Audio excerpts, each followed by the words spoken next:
Welcome to This Explainer. If you're like most of us, you probably think that building real wealth means you need some complex web of hedge funds, perfectly timed stock market trades, or, staying up all night obsessing over the latest crypto trend. But what if I told you the system the financially successful actually use is shockingly simple? Like, so simple it might actually sound a little boring at first. But honestly, that's exactly why it works so incredibly well. Today, we're going to completely strip away all that confusing financial jargon and look at a framework that separates the truly wealthy from everyone else. You absolutely don't need to be a financial genius for this. You just need to understand the recipe. Okay, let's dive into this. The biggest misconception out there is that building wealth is entirely about having a massive income. But the wealthy understand something fundamental that most people completely miss. It is not about how much money flows into your bank account each month. It's about exactly what happens to that money once it actually gets there.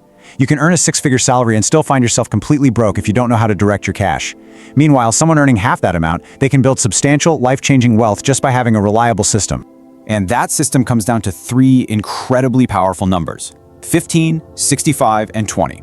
This isn't just some abstract theory, guys. This is the ultimate, practical framework for wealth management that separates the financially successful from everyone else. And the best part? Whether you're making $30,000 a year or $300,000 a year, these numbers scale with you. They represent percentages of your income, and each one has a highly specific job to do. If you master this formula, you can literally start using it before your next paycheck arrives to fundamentally change your financial trajectory. And this brilliantly illustrates our exact roadmap for today. Think of these three percentages as the specific ingredients needed to bake a successful financial cake. You wouldn't just throw random amounts of flour and sugar into a bowl and hope it turns out well, right? Well, the exact same principle applies to your money. We have our first slice, the 15%, which is strictly dedicated to your future. Then we got the largest slice, the 65%, which covers your present-day essentials. And finally, we have that 20% slice, which is reserved entirely for fun. Let's break down exactly how to manage each of these ingredients. All right, let's start with the first and arguably most crucial slice, 15%, funding your future.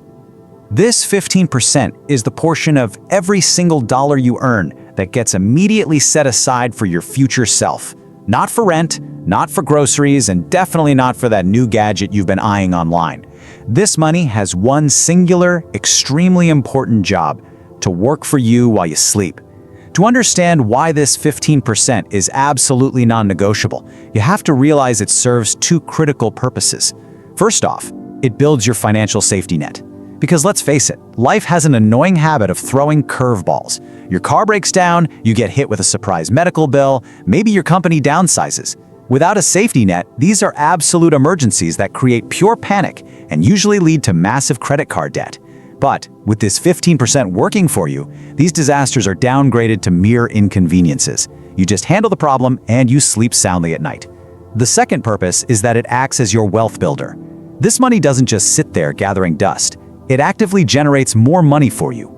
And that brings us to the core mechanism of exactly how that wealth gets built. Albert Einstein supposedly called compound interest the eighth wonder of the world. And honestly, the sentiment is spot on. When your money starts earning returns, and then those returns start earning their own returns, you create this massive snowball effect. This is the exact force that transforms modest, consistent contributions into staggering wealth over a long period of time.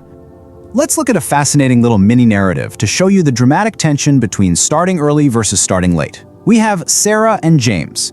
So Sarah decides to invest $10,000 just once when she turns 30. She earns a conservative 6% annual return, and she never adds another penny for the next 20 years. Now look at James. James waits until he's 40 to start, but he contributes $2,000 every single year for 10 years.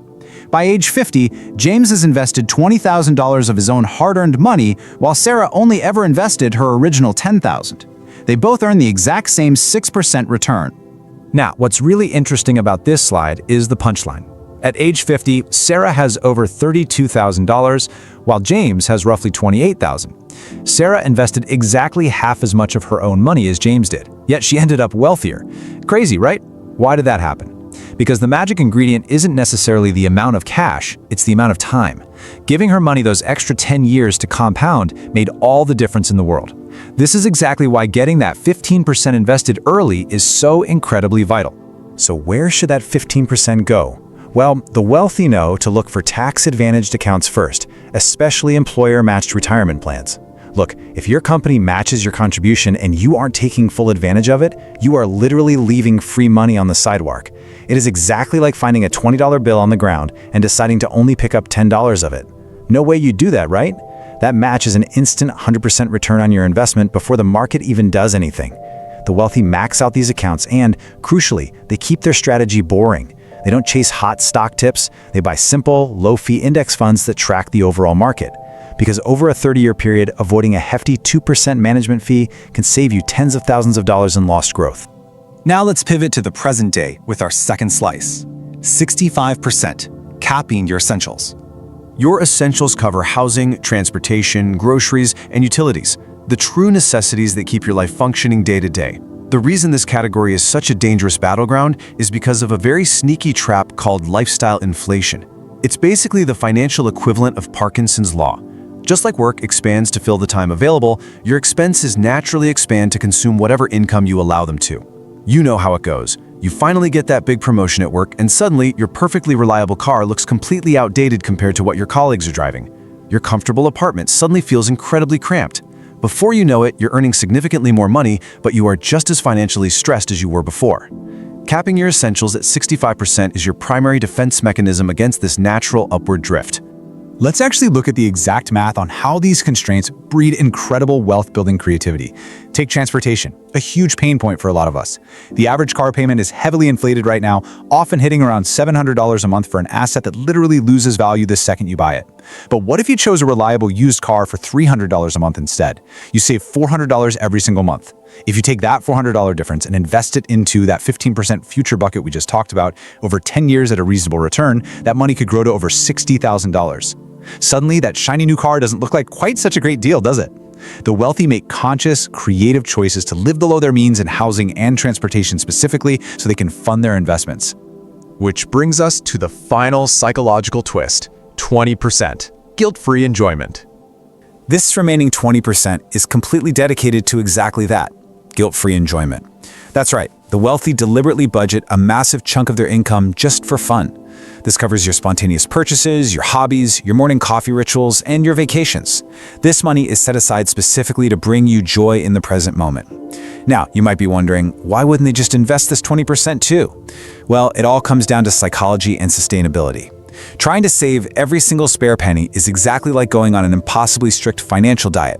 Eventually, you are going to crack. You'll burn out, resent the entire process, and binge on everything you've been denying yourself, which means entirely abandoning your long-term goals. This 20% is the glue holding the entire system together. It completely prevents that financial binge and purge cycle. Fascinating research actually shows that people who give themselves planned spending flexibility are significantly more likely to stick with their savings goals over the long haul. It's totally counterintuitive, but allowing yourself to spend money intentionally actually helps you save money. Okay, so how do we put this into practice? Let's talk about building the habit today. I know all of this sounds great in theory, but implementing it can feel completely overwhelming, especially if you're currently spending 90% of your income just to survive and keep a roof over your head. Hearing about a 65% cap might feel way more frustrating than helpful right now, and that is totally understandable. But financial transformation doesn't require you to overhaul your entire life overnight. So the crucial point is this: the wealthy got to where they are by making slightly better decisions consistently over time. If you can't hit 15% for your future today, start with 5%. If capping essentials at 65% is literally impossible, aim for 75% and just work your way down. The specific numbers you start with matter far less than developing the habit of living within intentional boundaries. And here is the absolute golden rule. When your income inevitably grows, the dollar amounts increase, but you must keep the percentages exactly the same. Consistency and patience will always beat out intelligence or pure luck. The 15-65-20 formula isn't some closely guarded billionaire secret. It's just basic math wrapped in discipline. And that discipline is the absolute key to unlocking your financial independence. So as you look ahead to your next paycheck, I want to leave you with this final provocative thought. When you look back 10, 20, or 30 years from now, will your future self thank you for putting this shockingly simple recipe into action today, or will they look at your bank account and wonder why you waited so long to get started? The choice is entirely in your hands.